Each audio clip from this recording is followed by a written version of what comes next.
In this book, we meet Jack again. He's a student in Mrs. Stretchberry's classroom. Again, you see, a year ago, Jack was in her classroom learning poetry, and it was a pretty scary experience for him. It was hard. You see, Jack ended up writing a lot of poems about a dog his family used to have, a dog named Sky. And he wrote those poems down, and they ended up as a book called Love That Dog. It's a sad but important story. Well, Jack's back in Mrs. Stretchberry's classroom 1 year later. He's 1 year older and 1 grade higher. And Mrs. Stretchberry's teaching poetry again. But this time, Jack isn't afraid of words. In fact, he's loving the poetry lessons. He's learning all sorts of neat words that he's using in poetry. Big words, long words, words he can share with his family and friends. Words like tintinnabulation, which means the sound of ringing bells.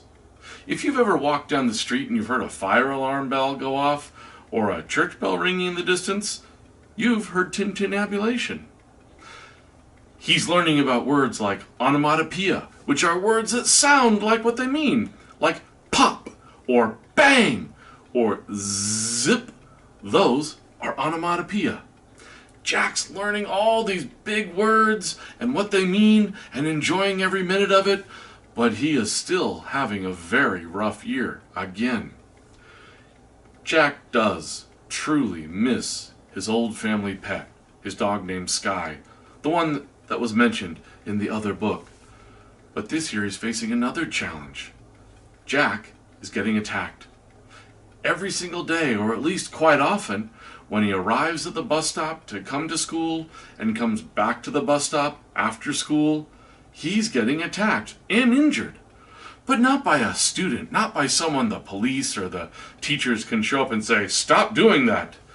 No, unfortunately, Jack is getting attacked by a great big cat that lives in the neighborhood. And that's troubling Jack because he absolutely loves animals. But this year, Jack's beginning to really hate that cat by Sharon Creech.